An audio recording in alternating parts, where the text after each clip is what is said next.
ছাদে এসছি এখন। তো এই হলো কিছু গ্রসারি আছে, তো জুতোটা পর নিয়ে যাও বাটিগুলো তাহলে তারপর। শ্বশুরবাড়ি ছেড়ে বাপের বাড়ি এসে উঠেছি দেখতে দেখতে প্রায় 1 মাস হতে গেল বোনের বিয়ে উপলক্ষে। বোনের বিয়ে তো হয়ে গেল, এখনও কেন শ্বশুরবাড়ি ফেরত যাচ্ছ না, এরকম অনেক রকমের কিউরিয়াস কমেন্টের প্রত্যেক দিনই আমাকে রিপ্লাই দিতে হচ্ছে। কেন যাচ্ছি না সেটা তো বলবোই, তার পাশাপাশি আজকের দিনটা কীভাবে কাটালাম চলো তোমাদের সাথে শেয়ার করি। হোপফুলি তোমাদের ভীষণ ভালো লাগবে। হ্যালো মাই লাভলি ভিউয়ার্স, আমি Priyanka and welcome to my channel Priyanka's time story.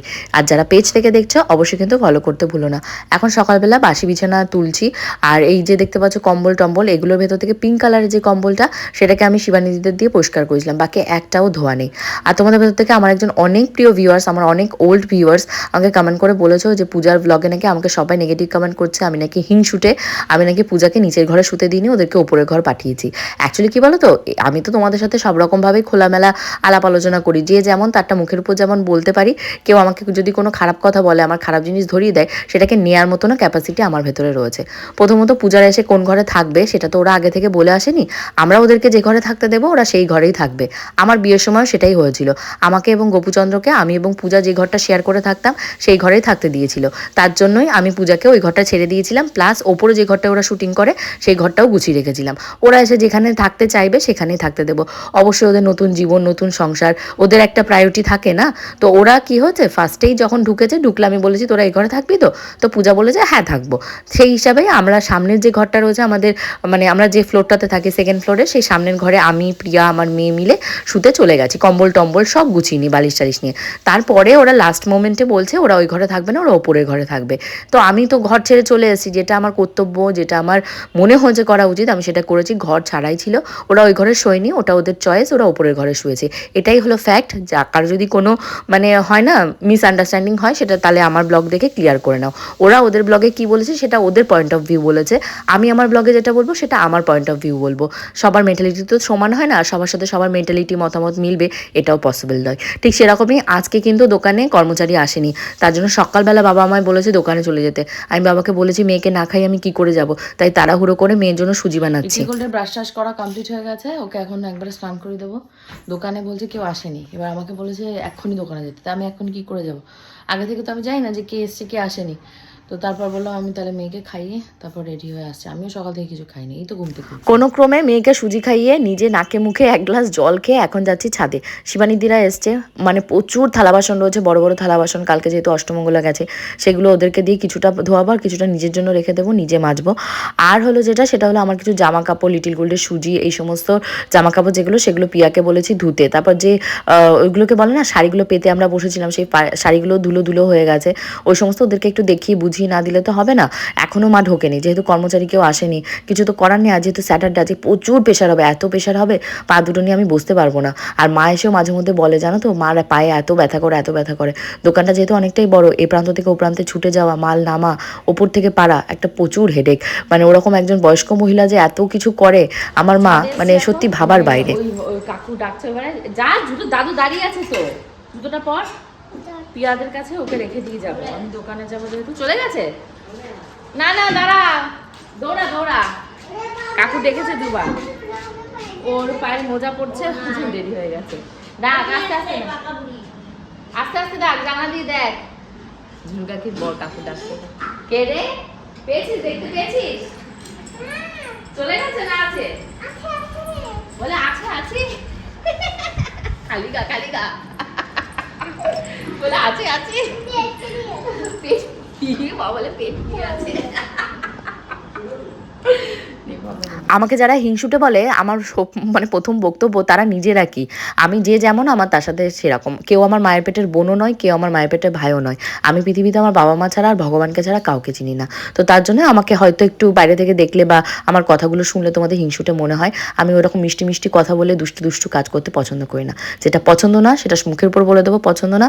আর আমাকে যারা সহ্য করতে পারে না, আমি মনে করি তারাও যেন আমাকে মুখের উপর বলে তোমাকে আমি সহ্য করতে পারি না, আমার সাথে মিশতে আসবে না। আর এখানে দেখো আমি এখন যাব দোকানে, তার জন্য সিঁদুর পরবো আগে, মুখে ক্রিম লাগাবো না ময়শ্চারাইজার লাগাবো, কনফিউজড হয়ে যাচ্ছি। তারপর তো লিটিল গোল্ড পা ধরে জড়িয়ে বসে আছে, মা আমি তোমার সাথে দোকানে যাবো। আমি বলছি তুই চুপ কর দাদু, আমি যদি আর 2 মিনিট দেরি করে যাই আমার দেবেখানে বকা। তো তাড়াতাড়ি করে লিটিল গোল্ডকে বললাম তুমি মা একটু, আজকে যেহেতু শনিবার আজকে তো ডিম টিম আমি খাবো না, আমি নিরামিষ খাবো। মা তাড়াতাড়ি করে লিটিল গোল্ডের জন্য ডিম সিদ্ধ করেছে। তাহলে আমি বললাম তাহলে একটা কাজ করো, আমাকে একটু ঘি দিয়ে আর বেগুন ভাজা দিয়ে ভাত দাও, আমি সেগুলো খেয়ে চলে যাই। আমি সকালবেলা নান পুরি আর ঘুগনি খেয়েছিলাম ওই বাসিটাই গরম করে। মা বলছে না দোকানে গিয়ে তোকে 9টা পর্যন্ত থাকতে হবে, ভাত খেয়ে যা। তাই বললাম ঠিক আছে ভাত ফাত খেয়েই যায়। আর যেহেতু কদিন পূজার বিয়ে উপলক্ষে ডাইটিং করেছি, অনেকটাই রোগা হয়ে গেছি, লোকে দেখে বলছে তোকে শুকনো শুকনো লাগছে, ভেবেছি বাড়ি গিয়ে সুগারটা একটু টেস্ট করাবো, আমার মানে সুগার হয়েছে নাকি সত্যি সত্যি সেটা জানার জন্য। শীতের জামা কাপড় নিয়ে টিয়ে বেরোতে হবে, নাহলে বাইরে কিন্তু প্রচণ্ড শীত, বিভৎস শীত বাইরে। আমি এই যে চান করলাম গরম জলে, গরম জল ছেড়ে এখন আমার অবস্থা হয়েছে স্নান করা যাচ্ছে না, সোয়েটার একবার গায়ে পড়ে যাব। সকাল সকাল আজকে লিটিল গোল্ডের যে গলার হারটা ছিল এটা সমুদ্রের কাছ থেকে নতুন বানালাম, এই চেনটা কেটে ফেলেছে। কি করে কেটে ফেলেছে জানি না, ওর মাসি দেখে বলছে যে এখানটায় দেখ ঝুলে রয়েছে, যে কোনো সময় পড়ে যাবে। কারণ দে তাহলে আমি তুলে রেখে দিই। এই মানে 15-20 দিন হলো না গলায় পড়েছে, মানে বিয়ে উপলক্ষে বানিয়েছি, এখনো তা হলো না। কি একটা অত্যাচার ভাবো তো, মানে একটা মানে আনতে আনতেই টাকা দিয়ে আর একটা এসে উদয় হয়ে যাচ্ছে। তো চলো এখন আমি বেরোই। তো এই যে এখন শিবানীদিকে মিষ্টি দিয়েছিলাম, শিবানীদি মিষ্টি খাবে না, কারণ তাহলে তুমি প্যাকেটে নিয়ে যাও। বাটিগুটির ভীষণ বড় অভাব, মানে কালকে সব আত্মীয় স্বজনরা এসেছিল, সবাইকে এটা ওটা সেটাতে করে দেয়াতে আর প্লাস্টিকেই দিয়েছে, আর কি করবো, প্লাস্টিকে ছাড়া আর কোনো কিছুতে দেওয়ার উপায় নেই। প্যাকেটে মুড়ে দিও, প্যাকেটে নিয়ে যেতে পারবি। মিষ্টি টিষ্টি শিবানীদের দিয়েছি, শিবানীদি খাবে না, বলছে বাড়ি নিয়ে যাবে। আমি বলছি ঠিক আছে বাড়ি নিয়ে যাও। আর এখানে মা কালকে যে সমস্ত মাছ ছিল কিছু ভেজেছে, কিছু পাড়া প্রতিবেশী একে ওকে দিয়েছে, কারণ ঘরে রেখে পচিয়ে তো লাভ নেই। আর এই মানে অষ্টমঙ্গলা জিনিস বলো বা বিয়ের তত্ত্বের মিষ্টি বলো, সবাইকে মানে ভাগ বাটোরা করেই খেতে হয়, আর সেটাই নিয়ম, আর সেটাতেই বেশি মজা আসে। এই যে লিটিল গোলকে ফাঁকি দিয়ে এখন যাবো, তাই বলছি মা আমি এখন চলে যাচ্ছি, আর একটা মোবাইল ওর কাছে রেখে গেছি, নাহলে কার্ডটা ধরে টানাটানি করবে, কে কি বলবে। মা আবার বলছে ভাত হচ্ছে, ভাত খেয়ে যেতে, আস্তে আস্তে নাকি 9টা বাজে দোকানে। আমি এসছি, এসে বাবুকে ছেড়ে দিয়েছি। বাবু যেহেতু বাড়ি থেকে তখন কিছু খেয়ে দিয়ে আসেনি, মা চিড়ে দই রেখেছিল তাও খাইনি, ফল একটু খেয়েছিল, তো বাবু বাড়ি চলে গেছে। আমি যখন বেরিয়েছি মা তখন দেখি পনির ভাজছে, এখন রান্না করবে, আর কি কী বললো বেশ রান্না করবে করে টোরে, তারপর পাশে কাস্টমার দিচ্ছে, আমি আর রবীন্দ্রাই রয়েছে। আর তোমার কটা ওষুধ আছে? 1, 2, 3, 4টে।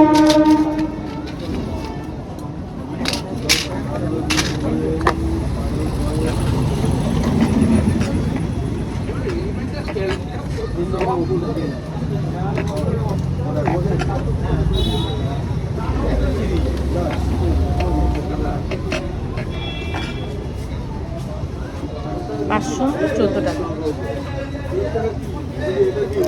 মা দোকানে আস্তে আস্তেও আজকে একটু দেরি করেছে, প্রচণ্ড ভিড়, এত ভিড় আমি আর রবিনবাবু মিলে মাল দিয়ে পাচ্ছি না, মানে রবিনবাবু মাল বের করে দিচ্ছে আর আমি হিসাব করে খাওয়ার নিয়ম টিয়ম লিখে ছেড়ে দিচ্ছি। তোমরা তো অলরেডি শর্টসের ভিডিওতে দেখেছো। তারপর মা এসে যখন তখন স্কিনের ডাক্তার বসেছে, গাইনো বসেছে, নার্ভের বসেছে, তারপর আরও কি দাঁতের ডেন্টিস্ট বসেছে, অনেক। বাড়িতে এসে প্রচণ্ড মাথা গরম। আমি লিটিল গোলকে যেহেতু শরীরটা একটু খারাপ, খিচুড়িটাই প্রেফার করছিলাম। আর কী বলো তো সবাই মিলে টিলে ওকে খাওয়া দাওয়া হচ্ছে, এরটা ওরটা খাচ্ছে হাতেরটা। তারপর আগের দিন টক দই টই রাতের বেলা খেয়ে ওর প্রচণ্ড শরীরটা খারাপ। দেখো ওর কিছু হলে সাফার আর আমাকে হবে, আহা হু করার জন্য কেউ রাত জাগে না। ওই ছোটোবেলার কথা এখন গল্প হয়ে গেছে। 3টে বছর মেয়েকে যে কীভাবে আমি মানুষ করেছি, হ্যাঁ আনুষঙ্গিক লোকের আমাকে হেল্প করেছে, কখনোই আমি ডিনাই করব না, কিন্তু মানে সাফারার তো আমাকে হতে হয়েছে। পূজা খিচুড়ি খাওয়ায়নি, পূজা আলু সিদ্ধ আর ভাত খাইয়েছে, তা তাড়াতাড়ি করে এসে ধুমধাম করে রাগও হয়ে গেছে, তাড়াতাড়ি করে মেয়েকে একটু খিচুড়ি খাইয়ে ঘুমও পাড়ায়নি দুপুরবেলাও। টিচার পড়াতে এসেছিলো, তারপর একটু ঘুমালে একটু ফ্রেশ ফিল হয়। 11টা 12টা বাবা আসা পর্যন্ত জেগে থাকে, দাদুর সাথে একটু খেলাধুলা করবে।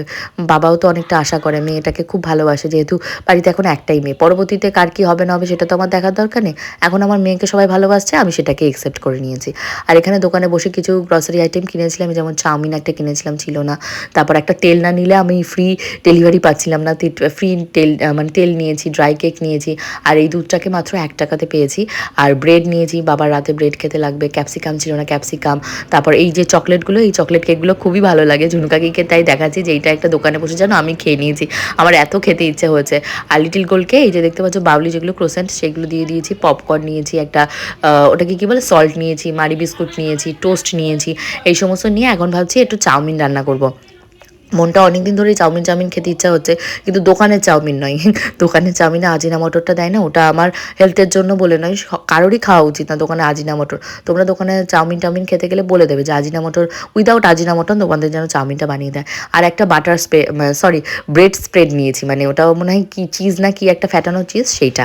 আর এখানে কিছুটা স্যালাড, আগের দিন উপমাসি কেটেছিল, অনেকটা বেঁচে ছিল, কিছুটা বেঁচে আছে, তো ভাবলাম এখানকার গাজর টাজর শসা টসা দিয়ে স্যালাডের মতন করি, আর চাউমিনটার ওপর দিয়ে ছড়িয়ে দেবো, আর কিছুটা চাউমিনের ভেতরে দেবো।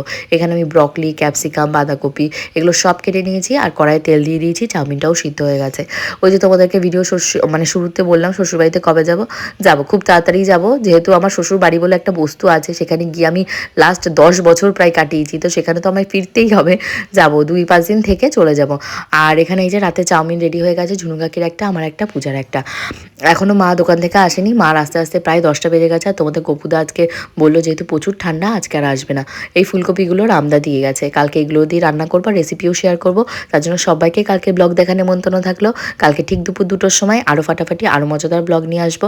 আর এই ফুলকপিগুলো দেখে আমি বলছিলাম যে এই যে এখানে দেখতে পাচ্ছ পার্পেল পার্পেল কালার হয়ে গেছে, আমি মাকে বলছিলাম যে মা এগুলো সিদ্ধ না করে কিন্তু এই ফুলকপি রান্না করে আমায় দেবে না, ওই সাইড হলো বিষ, বেগুনি বেগুনি হয়ে গেছে, মানে বিষ তেল, আর নাহলে কোনো মানে ইনসেক্ট মানে কীট পতঙ্গ ও মানে কামড় টামড় দিয়ে এই হাল করেছে। তো যাই হোক, এখন ঘরটার একটু গুছিয়ে, বাবা এখনই আসবে, আসলে রাতের ডিনার আমরা করবো। এটা হলো পূজার বিয়ের টোপর, জায়গা মতন রাখছি, খালি এদিক আর ওদিক হচ্ছে, যত্ন করার লোকের ভীষণ অভাব এই বাড়ি।